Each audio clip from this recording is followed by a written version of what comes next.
Hey, it's Ashley. I'm prepping a new show now, but I'm using the excuse that it's still just about summer in the US to re-release this show I did in 2018 about women and business books. You'll hear a quick update at the end. Here's the show.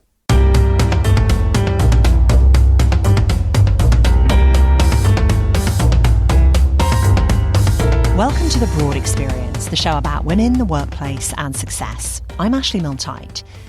This time, why don't more women turn their expertise into a book? You know, writing a book is deep work and it's so hard to carve out time. And we know that women are still shouldering the bulk of domestic duties. So for me, the only way I actually got my book finished in the end was to get away from my family. I just left them. Coming up, women as writers and readers of business books.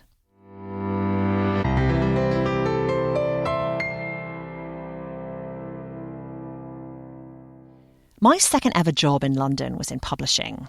The office was a handsome 18th century building. There were occasional mice and no air conditioning in the summer. There were a lot of women, though. Alison Jones started her career in publishing in England right around the same time, but she stuck with it. After many years in editorial jobs, she became Director of Innovation Strategy at publisher Palgrave Macmillan. Basically, her mandate was to work out how to keep selling content in a world that increasingly expects to get it for free.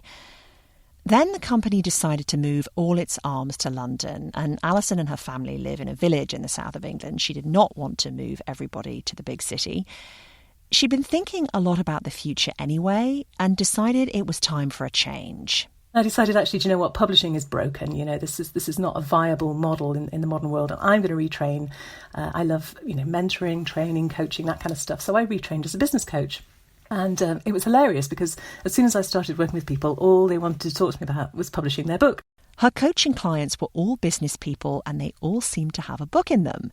So Alison decided to start her own company, Practical Inspiration Publishing. I partner with businesses to help them publish intelligently. A publisher just sort of takes your manuscript and publishes the book typically, and they're completely invested in selling as many copies as possible because that's how they make their money. But I'm much more invested in making the book work for the business, because when the business succeeds, if the two are aligned really beautifully, we can make the book succeed and vice versa. She tends to work with businesses that offer services rather than products. So one of her clients is a customer service consultant. She has a guy who runs an outdoor school, a yoga teacher. I have an HR consultant, a menopause coach. Wow, a menopause coach? I didn't even know that such a thing existed. That sounds brilliant. Well, exactly. And that's kind of part of her thing, is that let's talk more about this. In fact, it's interesting. We've just had a big double-page 2-day spread in the Daily Mirror, which is great. She runs a sort of 10-day challenge. But she also goes into organisations and says, look, this is what's happening to your senior women. And if you aren't aware of it, if you're not dealing with it properly, you're going to not get as much out of them as you could. And you're going to have people leaving and not performing well. So let's talk about this, because the problem is nobody talks about it. I feel a future show coming on. Anyway, Alison loves her new gig, complete with challenges. The shift is, content isn't scarce anymore. What's scarce is attention. So the power balance, if you like, has shifted from the author who has something valuable to impart to the reader who has a plethora of stuff that they can look at, and they have to decide where they're going to put their attention. So what you're doing as a business author is making a stake for that attention. One of the ways Alison helps them do that is through her podcast, The Extraordinary Business Book Club.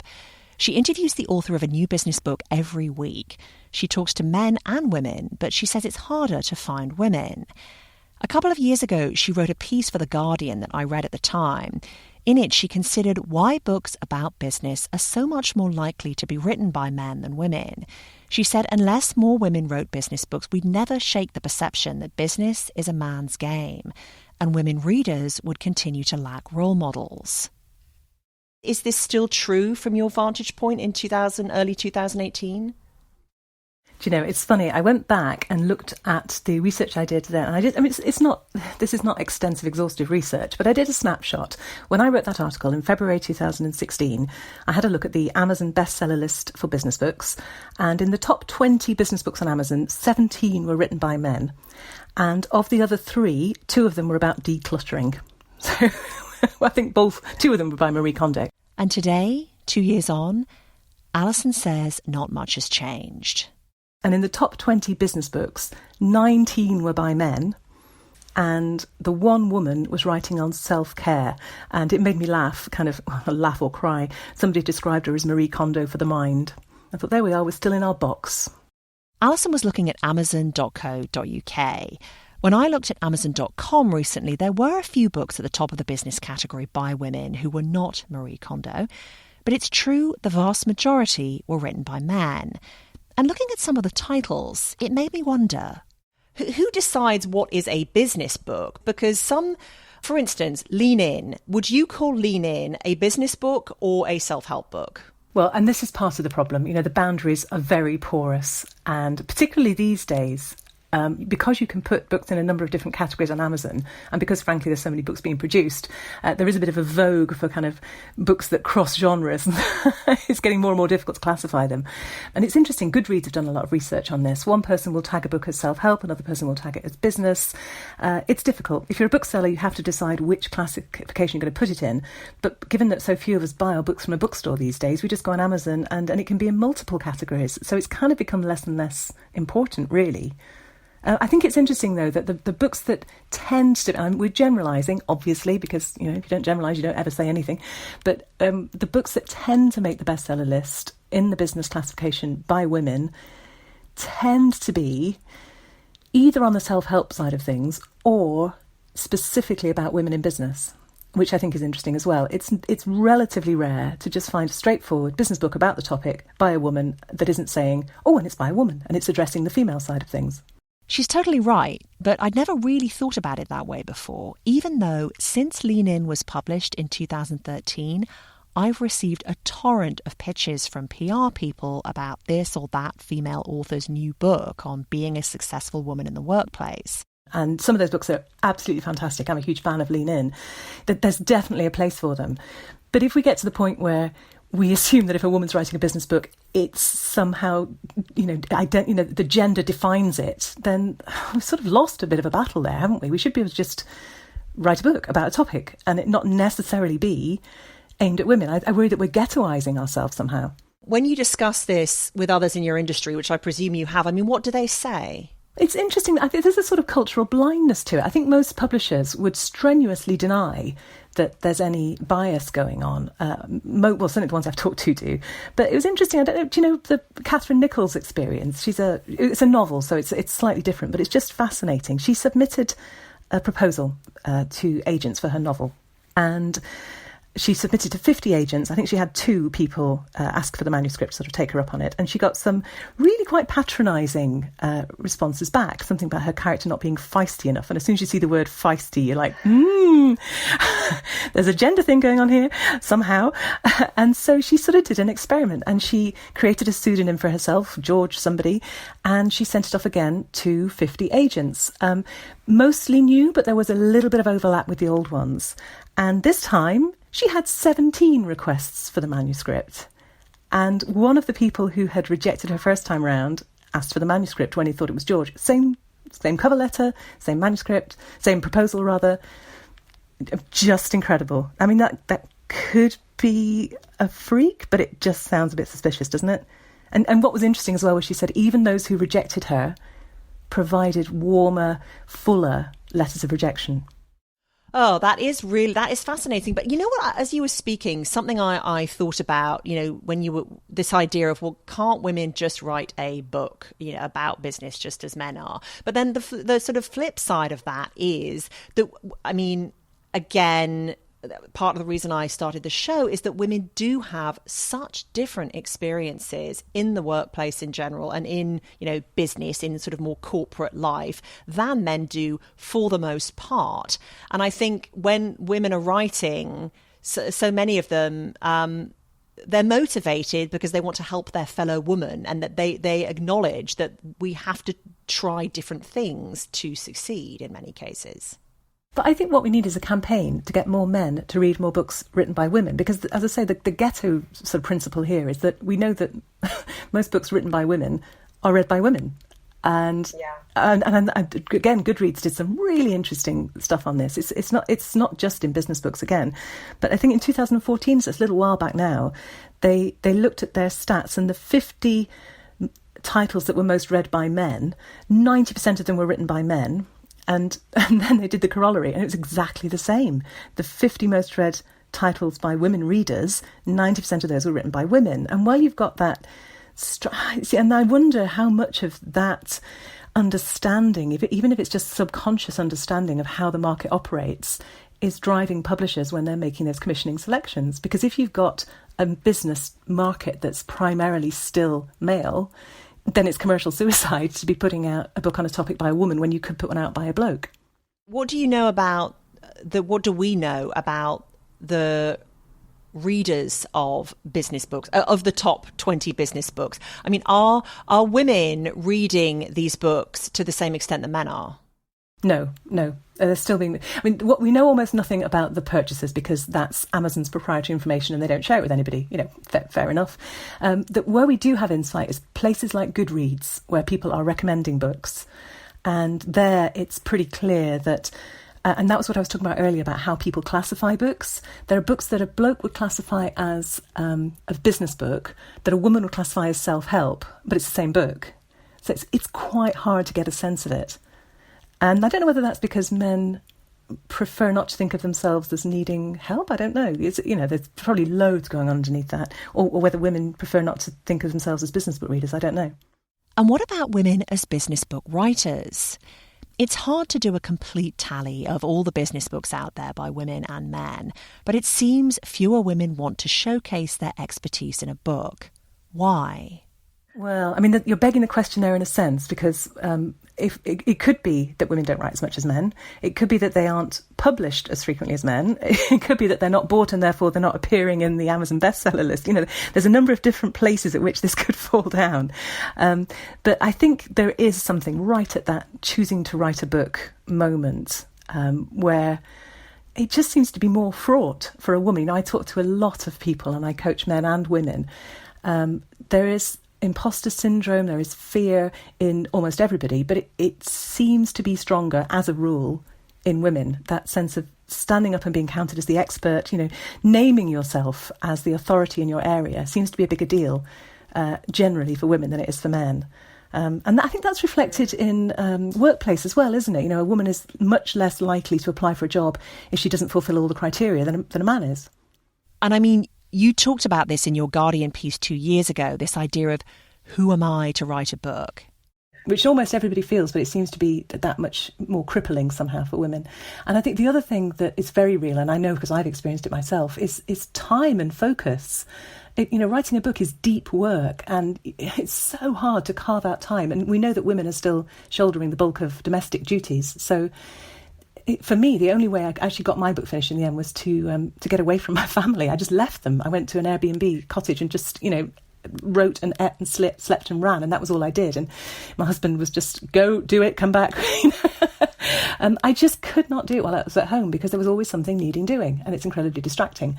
And I don't know whether that's just me. I don't think it's just me. I think women generally tend to have about 15 tabs running in their brain at any one time, and sitting down and writing their book feels selfish somehow. I mean, I felt guilty going away and leaving my family and doing this work. I did it, but I had to sort of fight the guilt. And when women do complete a book, they may be more reluctant than male authors to publicise it. Coming up in a minute.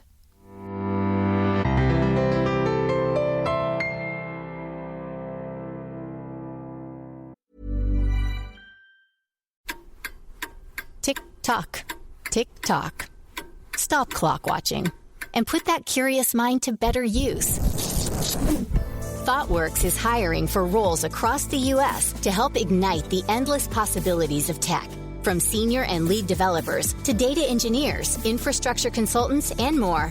They're looking for talented technologists to join them in revolutionizing the tech industry. Make your mark. Learn more at thoughtworks.com/careers.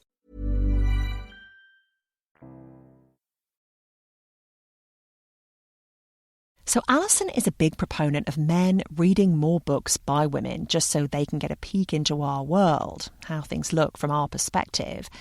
After all, we live in a man's world for the most part.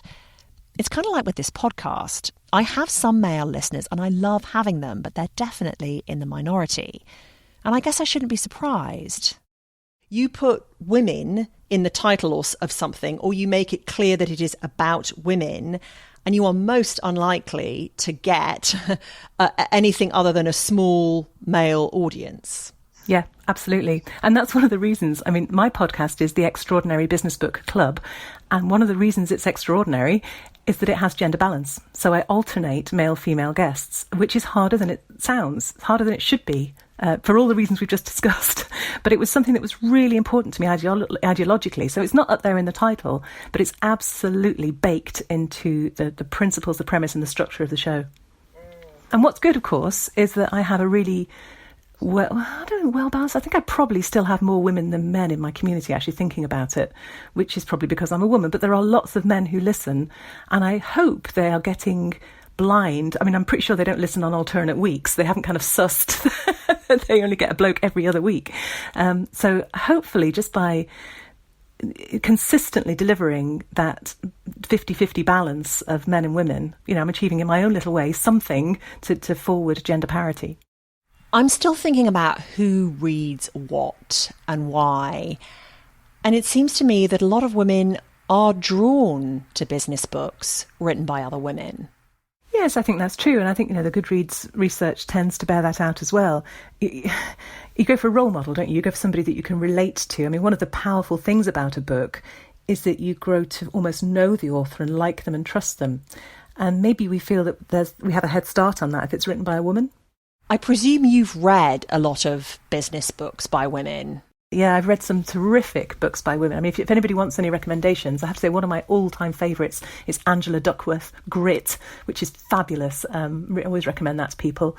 Bernadette Jiwa is wonderful as well. She's an Australian, and she writes beautifully short, readable books that, in a sense, could have been written, they're not women's books. They're just books about business and marketing and so on, but she just writes them beautifully. She blogs at the Art of Storytelling. Who else? Oh, Dory Clark is fabulous as well. She does great stuff on the new economy, if you like. Dory Clark has been a guest on this show twice, and her newest book is called Entrepreneurial You. And if you want to check out Bernadette Jiwa's site, which I did, it's actually thestoryoftelling.com. I'll link you to her and the other authors Alison's mentioned today under this episode at thebroadexperience.com. And then I asked Alison how easy she found it to book illustrious female guests when they had a new book out. I told her I'd always wanted to get Anne-Marie Slaughter on this show, but she is tough to book for anyone who isn't a national network. So I hadn't managed to get her. Alison hadn't either. And maybe that's worth a conversation, is that I find it harder to get the top women writers to say yes to an invitation to the show. And that's in itself interesting. I think it makes it harder. There's very few times that I've written to a man inviting one to the show and he's turned me down. It has happened, but not often, or just not responded. It's happened more, I mean, again, not that often, but significantly more times. Sheryl Sandberg was one of my first targets, and I got a very polite message back from her assistant saying, no, I'm sorry, she's too busy. And I completely get that, and I do wonder if it's to do with women being more frugal with their time, or less concerned about their platform. It's hard to know again what's behind that, but I have definitely noticed almost a more rigorous vetting and a quicker rejection from top women. That's really interesting. And hearing about that, I mean, the first thing that comes to mind for me is maybe they're saying no because the more important they are, the more they think a smaller show maybe isn't worth their time. But if the men authors are saying yes, then maybe that does point to something else. Maybe that points to their assistant protecting them because of the women prioritizing the rest of their life, family stuff like that. Yeah, that's my feeling. Because I've had some, really big male names on the show and fewer really big women. So, yeah, it's just interesting. And it's frustrating. Before we wrapped up, I wanted to ask Alison about what was going on under the surface in publishing. I worked in publishing briefly at the start of my career, and publishing tends to be pretty female-dominated. But at least from what I've been told by some of my listeners who work in publishing, it is still largely male at the top. Have you found that as well where you've worked? Oh, that's absolutely right. I mean, it's sort of funny, except it's not at all funny. When I worked at Oxford University Press, some wag put up a cartoon outside their office. With, I think it was a Punch cartoon or something. Said a good hierarchy needs a solid foundation of women at the bottom. It's sort of this organogram with lots of women at the bottom and a sort of bloke at the top, and that is still how it works in an awful lot of companies. And you tend to get a lot of women in the lower level jobs, editorial assistants, publicity, marketing, almost exclusively populated by women, and then men in the higher level support functions, finance, technology.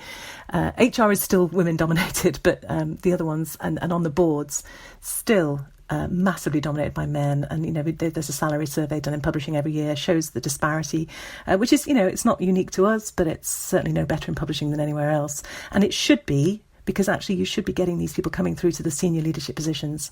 I mean, there are a few brilliant examples of, you know, women leaders in publishing, and probably more than many industries, but still it's way off parity. And even though Alison was a senior leader herself, she did choose to leave the business and strike out on her own. How does it feel now? I mean, obviously everything is so different when you're running your own business, but does it feel freeing? Does it feel nice to be your own boss? Yes, I mean, it's terribly stressful, of course, but then, you know, all roles that matter are stressful, and this is stress of my own choosing. So it's a very different quality of stress, and I love it. It was very, very frustrating, you know, trying to do innovation in a big company, in a disrupted industry with, you know, very, very risk averse, and to be able to turn on a sixpence and do something new and try it out is so liberating and so exhilarating. Yes, I think I'm probably unemployable now. I wonder the same thing about myself. Which is fine. I'm good with that. Alison Jones. She's the host of the Extraordinary Business Book Club podcast and the author of a brand new book of her own. It's called This Book Means Business: Clever Ways to Plan and Write a Book That Works Harder for Your Business. Hi, I'm back in 2021. So I was curious to find out how much had changed since Alison and I spoke, and I headed over to two US-based bestseller lists, the New York Times and Amazon's. And it's a bit confusing because these lists are compiled differently, so they don't necessarily feature the same titles. But in the top 10 best-selling business books on the New York Times list, there are 3 by women. None of them specifically have to do with being female, and one of them is Grit by Angela Duckworth, which Alison mentioned, on the bestseller list 5 years after it was published. I can't help wondering if the long pandemic has spurred readers' interest in Grit. The other 2 were Dare to Lead by Brené Brown and An Ugly Truth, an expose about Facebook by Shira Frenkel and Cecilia Kang. Amazon's top 25 business books also contained those last 2. No women authors in their top 10, though.